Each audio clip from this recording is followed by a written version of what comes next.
अगर आपने अब तक हमारे चैनल को सब्सक्राइब नहीं किया है तो प्लीज़ हमारे चैनल को सब्सक्राइब करें और हमारे आने वाली वीडियोज अपडेट्स पाने के लिए हमारे बेल आइकन को जरूर छू दें। उम्मीद है आप लोगों को बम्बई अंडरवर्ल्ड की हमारी यह कहानी सीरीज पसंद आ रही होगी। इस कड़ी में हम आपके लिए लेकर आए हैं एक और कहानी।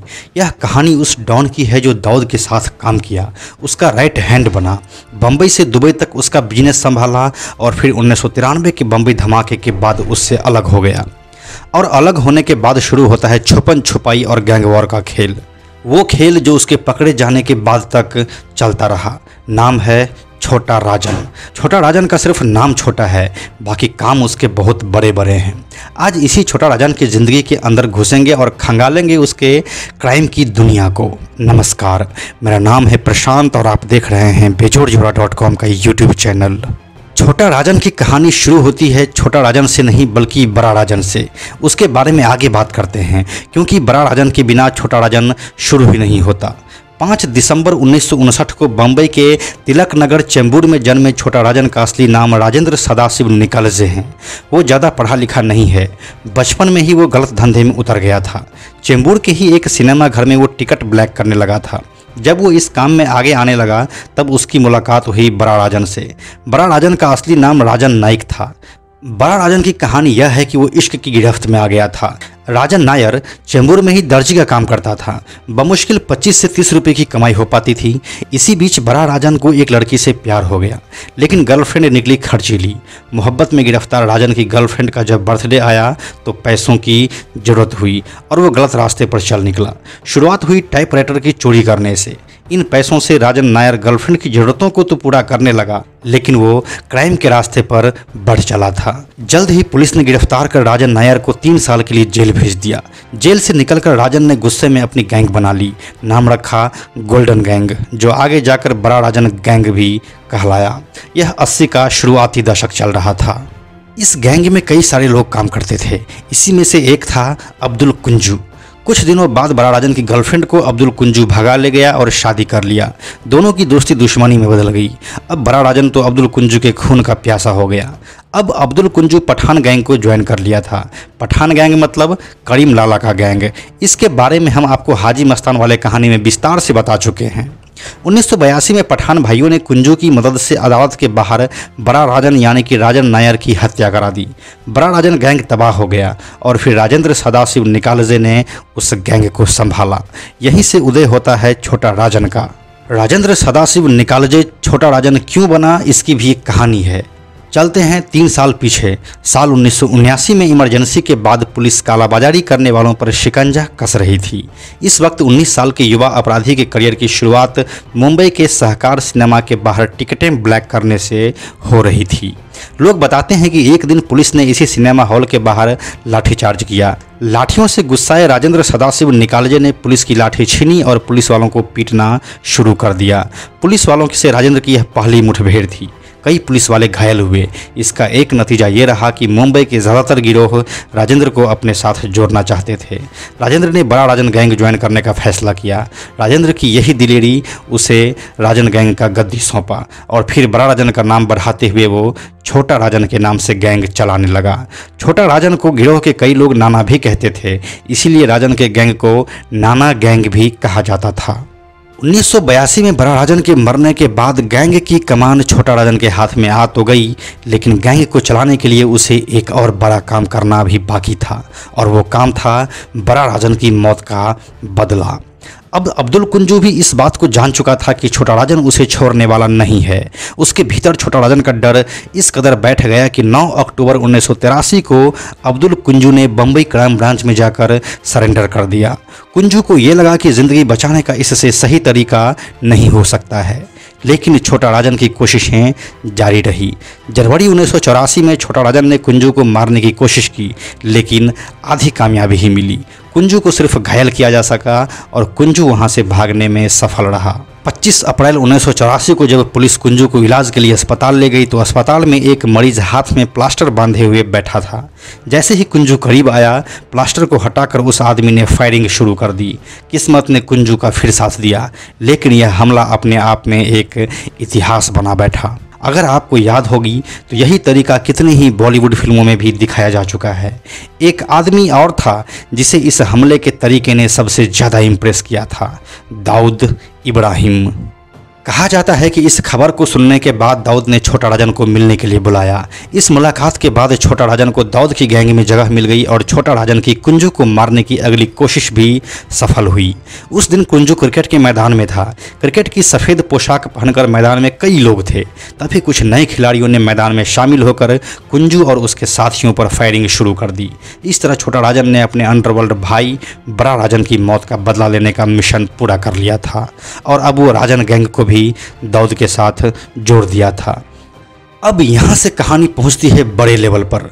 अब समय था असली खेल शुरू होने का। यहाँ तक दाऊद इब्राहिम और छोटा राजन दोनों एक दूसरे का भरोसा जीत चुके थे। अगले कुछ सालों में छोटा राजन दाऊद भाई के इशारों पर काम करता रहा, हत्या, वसूली और किडनैपिंग। लेकिन दाऊद के गैंग में एक आदमी और था जो यह सब अब तक चुपके से देख रहा था। नाम था छोटा शकील। दाऊद की गैंग में दो छोटा था जो भाई के लिए बड़े से बड़ा काम कर सकते थे, छोटा राजन और छोटा शकील। इस दौरान दाऊद अपना बिजनेस मुंबई के बाहर फैला चुका था, दुबई। साल 1987 में दाऊद का काम संभालने के लिए राजन को दुबई भेजा गया। इसके ठीक एक साल बाद छोटा शकील ने भी दुबई का रुख किया, लेकिन दाऊद से नज़दीकी राजन की अधिक थी, शकील की नहीं। यही बात छोटा शकील को परेशान कर रहा था। ऐसे कई मौके रहे जब छोटा शकील को यह बात चुभी कि बड़े भाई का सबसे ज़्यादा भरोसा राजन पर है। इसी बीच राजन की शादी सुजाता नाम की लड़की से हुई जिसे दाऊद अपनी छोटी बहन मानता था। यह सब छोटा शकील के लिए और ज़्यादा परेशानी पैदा कर रहा था। दाऊद के नाम पर बिल्डर्स और रईस लोगों से वसूली करना राजन की जिम्मेदारी थी। किसी भी कॉन्ट्रैक्टर को अगर कोई ठेका लेना होता तो इसकी 3 से 4% फीस छोटा राजन को चुकानी होती। दाऊद का राजन पर भरोसा बढ़ गया था, इसीलिए वो उसे पैसे देने से हिचकता भी नहीं था। मुंबई पुलिस आंकड़ों के मुताबिक 90 के दशक में छोटा राजन की कमाई हर महीने तकरीबन 80 लाख रुपए के आसपास थी। दावा इस बात का भी किया गया कि छोटा राजन के नाम 122 बेनामी होटल, रेस्टोरेंट और पब सिर्फ मुंबई में थे।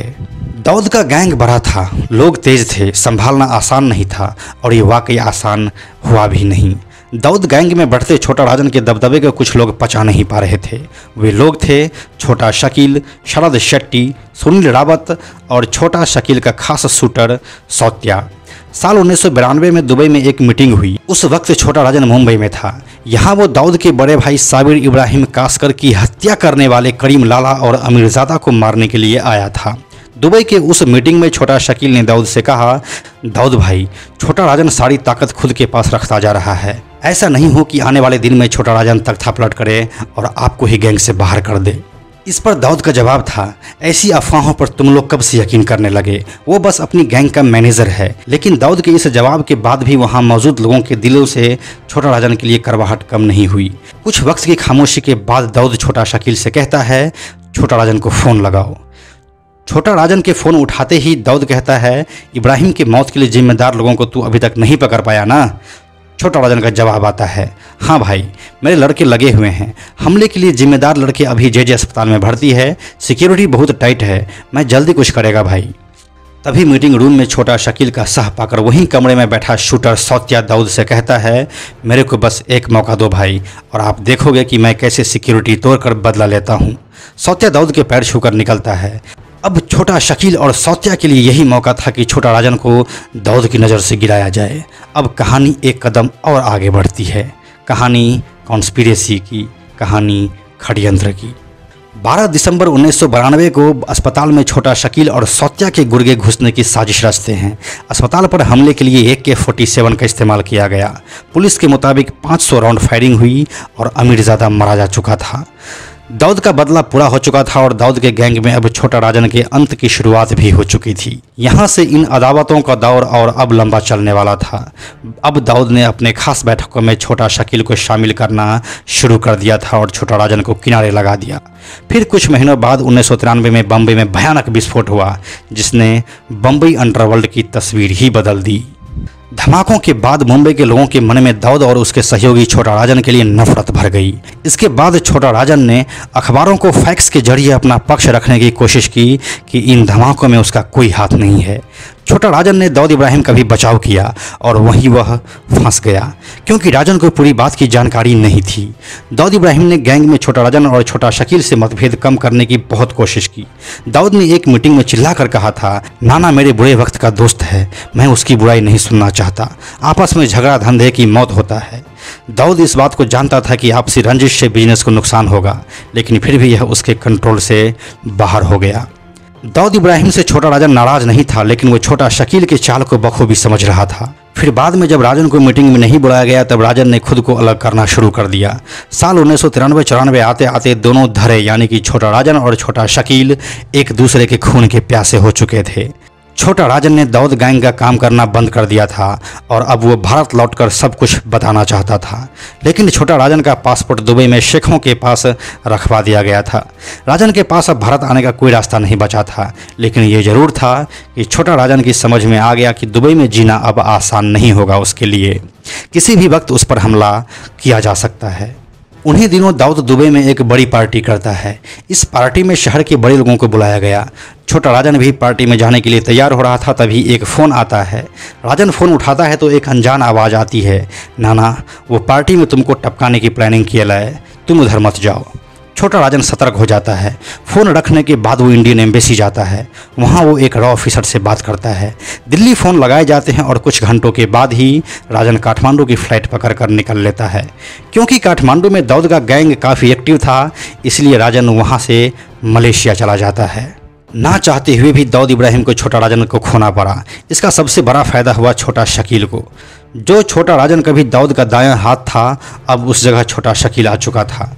छोटा राजन अब अंडरग्राउंड हो चुका था। अगले कुछ साल छोटा राजन ने कुआलालंपुर, कंबोडिया और इंडोनेशिया में छिपते हुए बिताया, लेकिन राजन को अपने लिए सुरक्षित ठिकाना बैंकॉक लगा। छोटा राजन बहुत ही गुप्त तरीके से बैंकॉक में रहने लगा, लेकिन लोग तो सबके सभी जगह पर थे। काफ़ी कोशिशों के बाद साल 2000 में छोटा राजन का पता छोटा शकील को लग चुका था। एड्रेस बताने वाला था शरद शेट्टी का मुंबई बेस्ड बिजनेसमैन विनोद और मिश्रा। इन दोनों का मुंबई और बैंकॉक में होटल का बिजनेस था। 14 सितंबर 2000 को 4 हथियारबंद लोगों ने राजन के अपार्टमेंट पर हमला कर दिया। हमलावर पिज्जा डिलीवरी बॉय बनकर आया था। राजन वहां से भागने में कामयाब हुआ, उसे चोटें भी लगी। वहां से बच निकलने के बाद राजन को एक अस्पताल में भर्ती कराया गया। उसकी जान को वहां भी खतरा था, इसीलिए वो अस्पताल से भी भाग गया। छोटा राजन के आदमियों ने विनोद और सुनील दोनों को मुंबई में ट्रैक किया और साल 2001 में दोनों को मार दिया। सुनील भी दाऊद का एक खबरी था जो लगातार दाऊद के संपर्क में था। इसके बाद 19 जनवरी साल 2003 में राजन के गैंग ने शरद शेट्टी को भी मार दिया। शरद शेट्टी दाऊद के लिए फाइनेंस देखता था और जितनी भी ब्लैक मनी थी उस सब को शरद ही ऑपरेट करता था।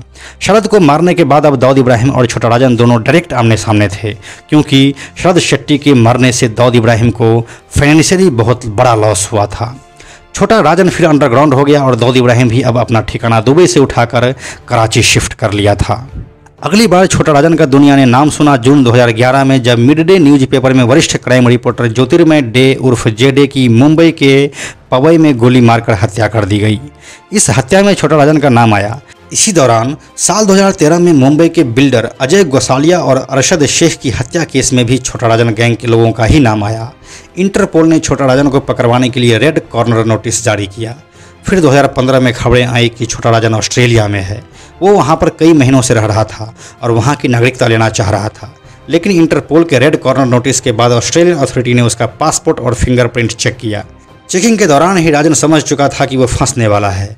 इसके बाद वो वहाँ से किसी तरह भागा और फिर इंडोनेशिया पहुँच गया। ऑस्ट्रेलियन अथॉरिटी ने तुरंत इंटरपोल को इस बात की जानकारी दी कि सस्पेक्ट इंडोनेशिया के बाली गया है। वहां पर इमिग्रेशन में उसकी जांच की गई। पासपोर्ट नंबर G927386 वाला आदमी पकड़ा जा चुका था। इमिग्रेशन ऑफिसर ने जब उसका नाम पूछा तो बताया राजेंद्र सदाशिव निकालजे, लेकिन तुरंत ही वो बोले कि नहीं, मेरा नाम मोहन कुमार है, क्योंकि राजन दुबई से जब पहली बार काठमांडू भागा था तब उसके पास मोहन कुमार के नाम का पासपोर्ट था और तभी से वो इसी पासपोर्ट पर ट्रैवल कर रहा था। इससे अधिकारी सतर्क हो गए और अधिकारियों ने उससे प्रश्न पूछना शुरू कर दिया। इसके बाद अधिकारियों ने छानबीन शुरू की और उसके लिए उन्होंने छोटा राजन के फिंगरप्रिंट भी लिए। 18 में से 11 फिंगरप्रिंट भारत सरकार द्वारा दी गई प्रिंट से मैच कर चुका था। फाइनली 26 अक्टूबर 2015 को राजन को बाली में पकड़ा गया। ऑस्ट्रेलियाई पुलिस से आगाह किए जाने के बाद ही इंडोनेशियाई अधिकारियों ने छोटा राजन को सिडनी से बाली आते समय पकड़ लिया था। उस समय सीबीआई के डायरेक्टर अनिल सिन्हा ने उसकी गिरफ्तारी पर कहा था कि सीबीआई की इंटरपोल द्वारा दी गई इन्फॉर्मेशन के बाद बाली पुलिस ने कल छोटा राजन को गिरफ्तार कर लिया। गिरफ्तार होने के 12 दिनों के बाद ही राजन को भारत लाया गया और फिलहाल वह सीबीआई कस्टडी में है। 25 अप्रैल 2017 को सुप्रीम कोर्ट ने राजन पर 8 केस दर्ज किए और उसे अवैध पासपोर्ट बनाने के जुर्म में भी दोषी करार दिया और उसे जेल भेज दिया। इंडिया आने के बाद से छोटा राजन का एक भी फोटो मीडिया में नहीं है और तो और उसे दिल्ली के तिहाड़ जेल में भी उस सेल में रखा गया है जहां आम कैदी को आने जाने की अनुमति नहीं है। उसकी कोर्ट में पेशी भी वीडियो कॉन्फ्रेंसिंग के जरिए ही होती है। बाली से इंडिया लाने के दौरान छोटा राजन ने ऑफिसर से कहा था कि वो सभी जानकारियां दिल्ली पुलिस को ही देगी क्योंकि उसे मुंबई पुलिस पर भरोसा नहीं है। ड्रग्स, हथियार, वसूली, तस्करी और हत्या के करीब 70 मामलों में अभियुक्त छोटा राजन को पत्रकार जेडे की हत्या केस में दोषी माना गया और उसे आजीवन कैद की सज़ा सुनाई गई। अभी तो सिर्फ एक मामले में सज़ा हुई है। देखने वाली बात तो यह है कि बाकी के केसों में उसका क्या होता है। छोटा राजन की 3 बेटियां हैं, अंकिता निकालजे, निकिता निकालजे और खुशी निकालजे। उनका छोटा भाई दीपक निकालजे एमपी रामदास अठावले की रिपब्लिकन पार्टी से जुड़ा हुआ है। साल 2002 में रामगोपाल वर्मा ने कंपनी नाम से एक फिल्म बनाई थी। इस फिल्म में 2 किरदार थे, एक अजय देवगन का और दूसरा विवेक ओबराय का। दावा किया जाता है कि विवेक ओबराय का चंदू नाम का कैरेक्टर छोटा राजन पर ही बेस्ड था। तो यह थी पूरी कहानी छोटा राजन की। बम्बई अंडरवर्ल्ड की कहानियों की सीरीज अभी और आते रहेंगे। यह सभी कहानियां आपकी उम्मीद से ज़्यादा दिलचस्प होने वाली है। इस बात को आपको हम पिछले वीडियो में भी बता चुके हैं। तो इन सभी कहानियों को जानने के लिए आप हमारे साथ बने रहिए। कोरोना पैंडेमिक के बावजूद भी देश में अनलॉक हो रहा है और बाज़ारें खुल रही है। बहुत ज़्यादा ज़रूरी हो तभी अपने घर से बाहर निकलें। बच्चों और बुजुर्गों का खास ध्यान रखें और अपने चारों तरफ हाइजीन मेंटेन जरूर करें। यह वीडियो अगर आपको पसंद आया तो इसे लाइक और शेयर जरूर करें। आने वाले वीडियोज़ के लिए बेजोड़ जोड़ा को सब्सक्राइब करके बेल आइकन को टच करना ना भूलें। Thank you so much.